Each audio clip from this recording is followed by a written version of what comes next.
Well, hello, conscious business builders.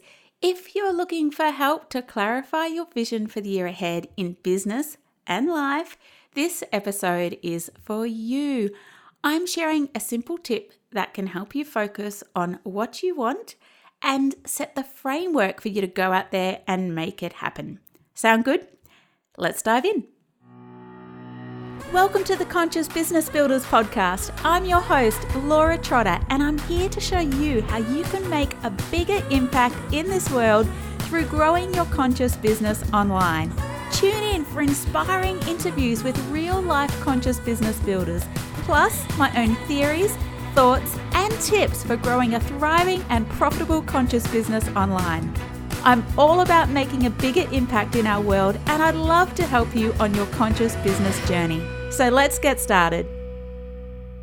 So over the past few years, my kids have enjoyed watching children's shows on TV, and I must admit I'm quite the fan too. You see, there's so much humour and engagement in kids shows, and of course, so many of them are educational too. Now, my boys in particular have loved anything that's interactive where they can get off the couch and jump in. And they've loved stamping along to Sesame Street's The Count as he leads the What's the Number chant in every episode.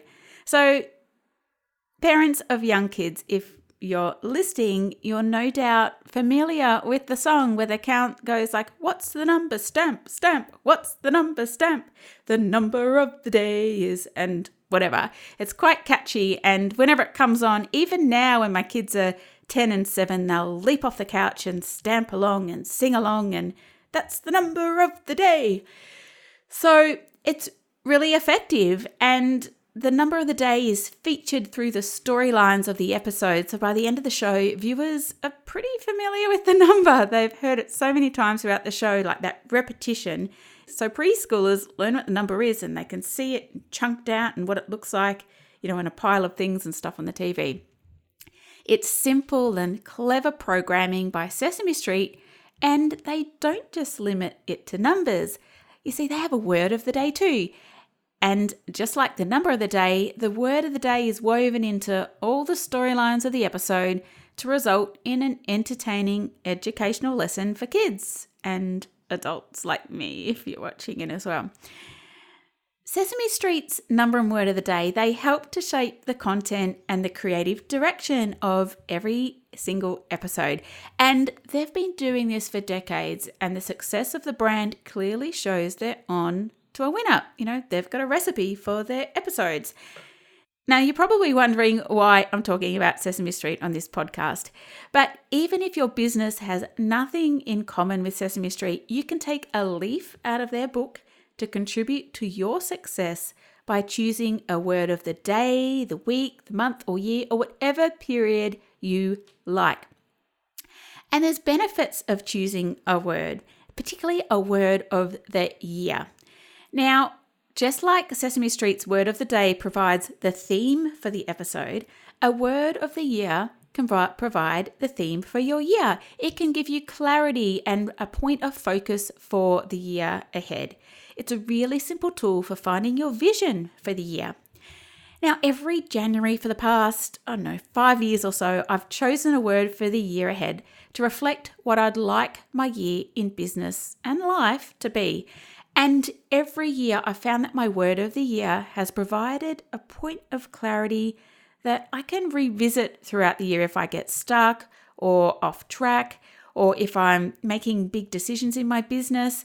I can reflect and ask myself if my decision is aligned to my word of the year. There has to be a really good reason to progress if it isn't aligned. So, how do you choose a word of the year? Now, if you're new to choosing a word of the year for your business, you might be wondering how to go about choosing one. I find that the word literally just comes to me every year when I create some space and simply ask myself the question, what do I want this year in business to be like? Now, you may find that the word immediately comes to you too, Or you may find that you need to do some efforting around this and some journaling around what you want your year in business to be like until you stumble on the best word for your year ahead. So maybe just do some free journaling and just write for 5 minutes on a few pages what you want the year ahead in business to be like.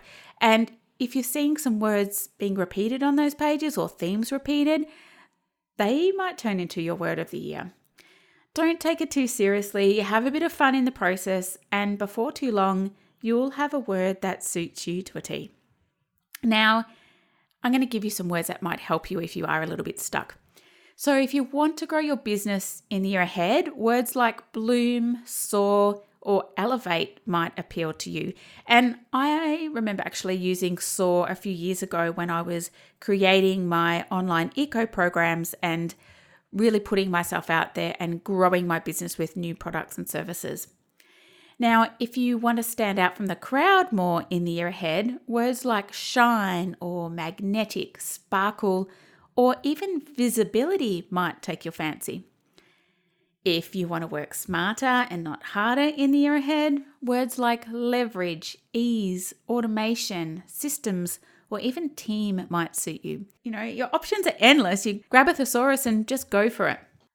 Do you want to know my word for 2020? It's simplify. And like every other year, it just revealed itself to me in early January, a couple of weeks ago when I was on holiday with my family. And again, I just asked myself what I wanted to focus on this coming year. And after just a few short weeks, I've already found that my word has helped guide some decisions in my business and life. I've decluttered areas of my home that have been waiting for my attention and literally sucking my energy for months. And I've turned that same enthusiasm to my business to just simply evaluate what I can prune in order to grow. Pretty much like a rose bush that you've got to prune for it to then grow back lusher and flower more than ever before. That's what I want to do in my business this year. I want to work smarter, not harder. And in order to do that, I really need to simplify my services, offerings, maybe even my business model. So I have a favor to ask of you. Can you help me achieve my word of the year? Now, I've got plenty of ideas on how I can simplify my business this year, but before I race out and race ahead and implement them, I really wanted to ask your advice on how I can best help you grow your conscious business this year. And by you telling me on how I can help you, that helps me to evaluate my services and see which ones are obviously going to be the most effective in helping you. So what I can simplify, what I can prune, what I can create.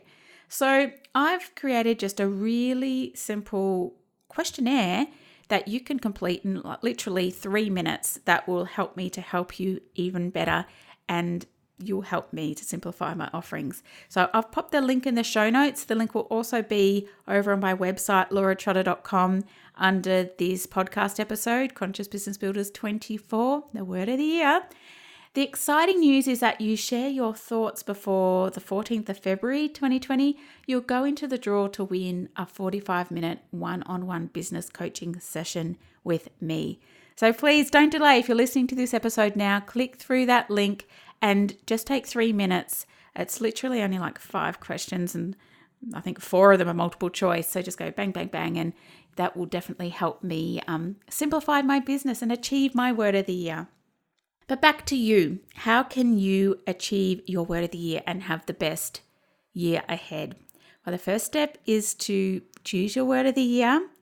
And the second one is just to refocus on it every week, every month, every quarter of this year, and realign yourself to it. Check in, am I simplifying my business? How can I simplify my business this month? How can I do it this week? How can I even do it today? And hopefully your word of the year will help you keep on track and set that vision that you can then create your goals that align to your word of the year, align to your vision. And those goals will obviously have some actions attached to them as well. I mean, it can set your whole business plan for the year. You've got your vision right at the top, which is your word of the year. And your actions and everything just flow out under that. So first step is to create your word of the year. So once you have chosen a word of the year, be sure to share your word and why you chose it in the comments to this podcast episode over at lauratrotter.com as well. I'd love to know what your word is. And in doing so, you'll inspire others as well. So wrapping this up, I just want to say a word of the year is a simple and effective process that helps you gain clarity and set your focus for what you want to achieve in business and life in the year ahead. Much like how Sesame Street's number and word of the day help set the theme for their episode. So choose a word of the year and watch your business grow. Off you go. Go do it and share it with me. And all the best for 2020. I really hope it's your best year in business yet. Catch you next time.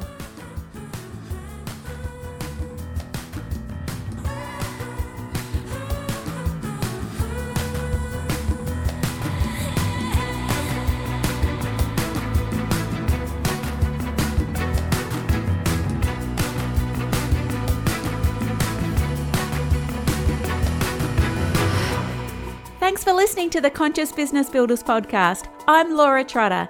If you enjoyed this episode, I'd love for you to subscribe, share with your friends, and leave a review in iTunes.